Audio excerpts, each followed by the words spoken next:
discussing and previewing arguably the biggest fight of the decade so far, where the world's pound-for-pound best boxer, Floyd "Money" Mayweather, takes on the pretender to his throne, Saul Canelo Alvarez, in a 154-pound unification matchup. Clive, it's a fight that a lot of people said Floyd wouldn't take. He's into his second fight with a 6-fight Showtime deal, and a lot of people thought, why take Alvarez now? But he's taken the fight. Why do you think this has happened? Well, I think he needs to take the fight. He needs to take the fight because he wants the fight, the fans want the fight, the TV want the fight. His last fight, his last bout actually, it didn't gross too many buys. So I think this against somebody like Alvarez, who is a Mexican icon now, he's coming up. He's won every single fight so far. So this fight makes sense for everybody, you know. This is a big, big fight.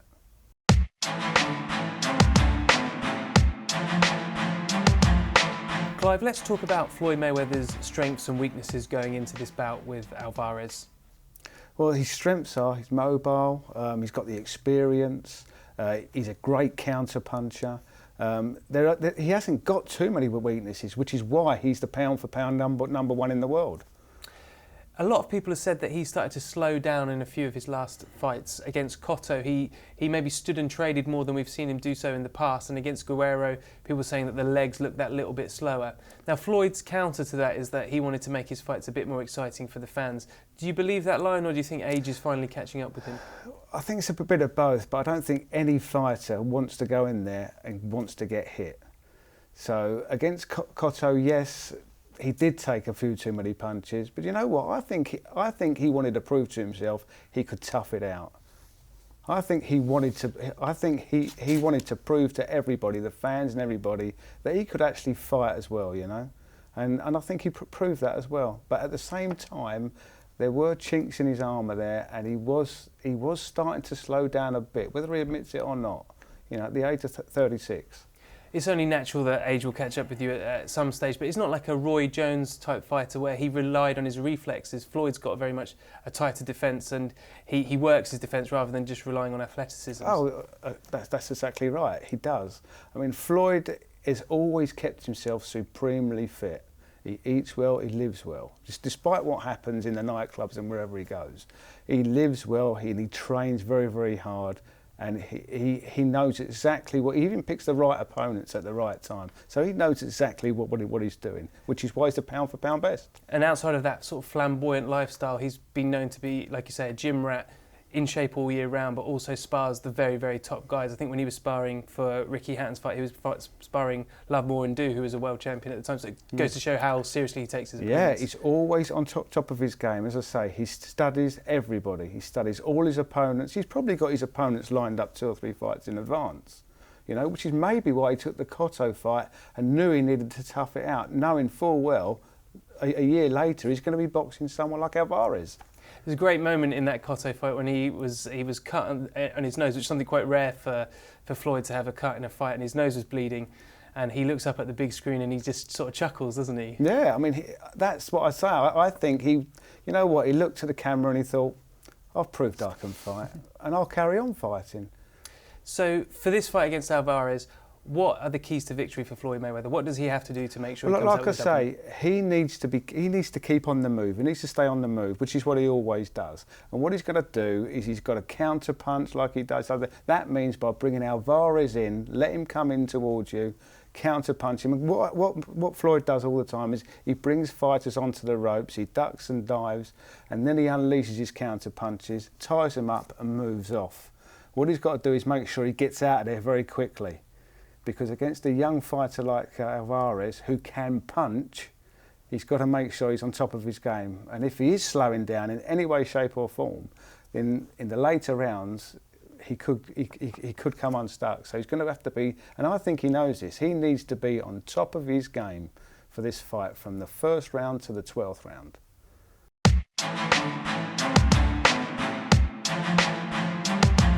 Now let's turn our attention to Saul Alvarez. Let's have a look at what his key weaknesses and strengths are going into this fight. Well, his strengths is obviously his youth. 23 years old. He's a world champion. He's been a pro since he was 16 years old. So, but he's had 43 fights, you know, as opposed to Floyd's 44. And for such a young guy, that's sort of unheard of, really. So he's learnt his trade coming up, and he's become a world champion. So he may well think he's ready to fight Floyd now at the age of 23. There may be some question marks about the level of opposition there. Clive, I just want to ask you a question about Golden Boy and their involvement in this fight, because obviously they've worked very closely with Floyd for the last few years since Floyd left Top Rank, and they've been building up Alvarez in the same time as well, and he's their next big superstar. What happens if Floyd beats their next big superstar? Are they at a loss then, or is it? Well, no, they're not, because I believe that Golden Boy win both ways, because they've been working with Floyd for a long time now, because they've been working with him actually since, I believe, Oscar fought Floyd back in 2007. So no matter who wins, I see Golden Boy winning both ways. For Alvarez to win this fight and to beat the seemingly unbeatable Floyd Mayweather, what does he have to do, Clive? I think he has to make Floyd work for 12 rounds. He has to walk him down, which also could be to his cost, because he needs to walk him down because he needs to get his shots off. But at the same time, Floyd is a great counter-puncher. So he needs to be careful there as well. Maybe he's got to take a few shots to get Floyd where he wants to be and unleash a few shots. Maybe go to the body, concentrate on the body shots to slow Floyd down. But maybe Floyd's a bit too cute for that, you know? So it's an interesting one, but I think Alvarez has to do that. He has to walk Floyd down, and he has to make Floyd fight. He can't allow Floyd just to tee off on him. Otherwise, he's going to, before he knows it, he's 5 or 6 rounds down.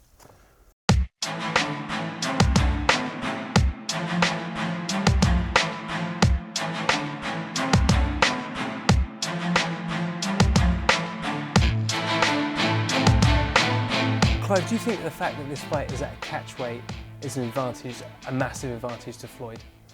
Well, no, because it's made at 152. The thing is, three weeks ago, 6 weeks before the fight, Floyd weighed in, I think, 150 pounds anyway.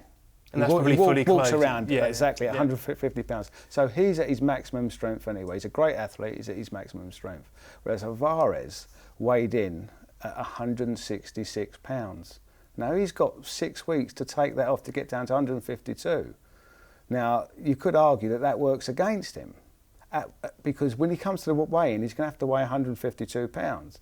But 24 hours later, when he gets in that ring, he will be 160 plus, whereas Floyd will still be 150.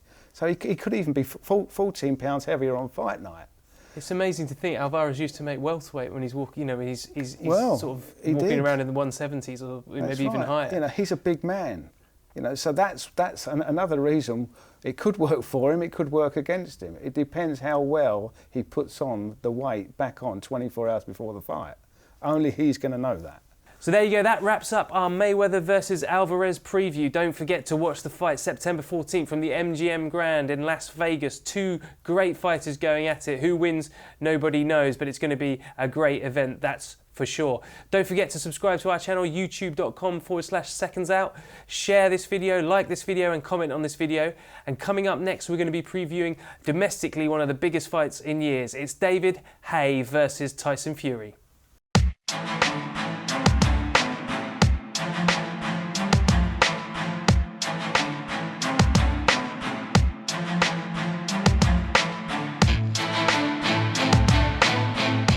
And now we're going to be previewing the biggest domestic heavyweight clash since Frank Bruno took on Lennox Lewis all those years ago in Cardiff. That's right, David the Haymaker Haye is going to be facing the young pretender Tyson Fury in a domestic heavyweight fight that's got a lot of people talking. Clive, everyone was saying that David wasn't going to take this fight. Then after dialogue on Twitter, the fight suddenly seems to be on. Why has David gone down to take this fight when he said he only wanted heavyweight titles? Well, it's the only fight that makes sense from a financial point of view for both fighters. So it's a fight that the British public want. Basically, it's a fight between 2 massively hyped fighters. They both like to talk. And to be quite honest, on their day, they both like to fight. But this is the only fight that makes financial sense for both of them. If David Haye wins, that puts him on another ladder to go for the heavyweight championship of the world, and same as Tyson Fury. But this is a fight that I think has to happen. It doesn't make sense for it not to happen. And thank God the powers that be said, let's make this happen. And it is happening. So I'm really looking forward to it. Tyson Fury just fought Steve Cunningham in his last fight, and that was an eliminator for the IBF title against Pulev. Pulev's now fighting Tony Thompson, I believe, for that mandatory position. But why for Tyson? Why sacrifice a shot at one of the Klitschkos, which would be an equally big payday, to take on someone like David Haye? Well, for David Haye, he's arguably, they're talking about £5 million each or whatever it is. Now, for someone, if he boxed Pulev, he's not going to earn anywhere near that. And you could say that Pulev is a dangerous fight. It's a more dangerous fight. And what about Manuel Charr? There was a fight there that David was supposed to be fighting Manuel Charr, and then suddenly he had a hand injury. And both Manuel and the hand injury have just gone completely quiet. Well, obviously David got injured there. I do believe that Manuel Charr is on the undercard. So maybe he figures in the future for the winner of Tyson against Haye.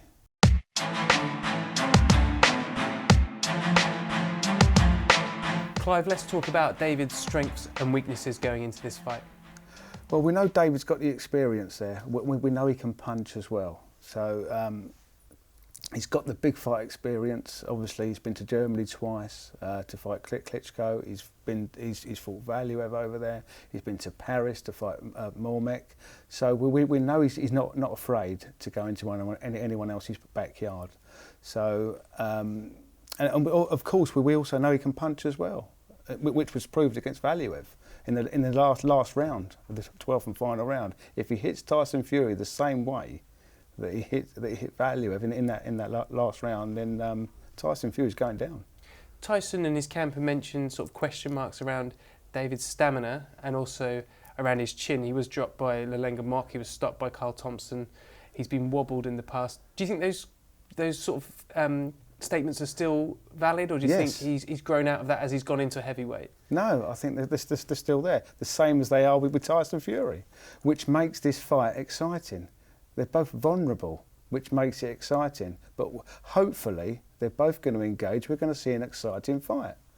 And what do you think of David's performances at heavyweight? He was a great cruiserweight. He unified the title down there. But what do you think of the guys he's fought and how he's performed up at heavyweight? Well, again, he's been very vulnerable against Monty Barrett when he made his heavyweight debut.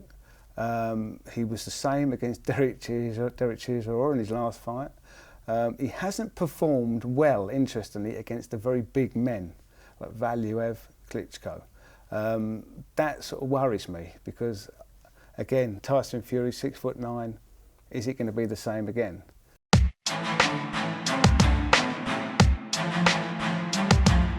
And what about Tyson Fury? Is he ready for a fight of this magnitude? He's not been on this world stage before and he's not had the big pay-per-view hurrah around him and stuff. Is he ready for this fight, and what do you think his strengths and weaknesses are going into against David Haye? Well, I think we're going to find out. He's certainly got the confidence. You know, I think he really believes that he's going to win this fight. There's no two ways about it, no question about it. He believes he's going to win. His strengths are his size, obviously his reach, his weight. You know, if he can maximise all of that, then I think he's got a very, very good chance. But he needs to keep his composure. He needs to work his jab. That's the thing. For me, for someone with such a long reach, he never uses the jab to its full advantage. So if he can do that, keep his composure, and he's also got to jump all over David as well. Use his weight. Yeah, he's got to use his weight. He's got to lean on him. He's got to make sure that he's got to force David to fight. You know. And that's essentially what he did against Steve Cunningham. We hear recently that Cunningham's out there in Belgium sparring with Tyson at the moment, and David's now sparring the likes of Dimitrenko, former European champion, and Richard Towers, even from the UK. It's quite awkward, I guess. Do you read much into sparring before a fight, or do you just think that sparring and the fight will be? Well, sparring is sparring, obviously, but they've got these opponents there for a reason. They've got them there for their various strengths. So obviously Richard Towers, he's very, very tall, and you've got Dimitrenko, who he's obviously not so big. He's pretty much the same as David in a lot of ways. So the thing with sparring is, you know, you're not there to beat each other up. You're not there to punch holes in each other. You're there to learn. You learn. You have to. You know, you've got certain techniques, certain things that you want to work on. So obviously that's why he's got certain different. He's got certain people there for certain tasks.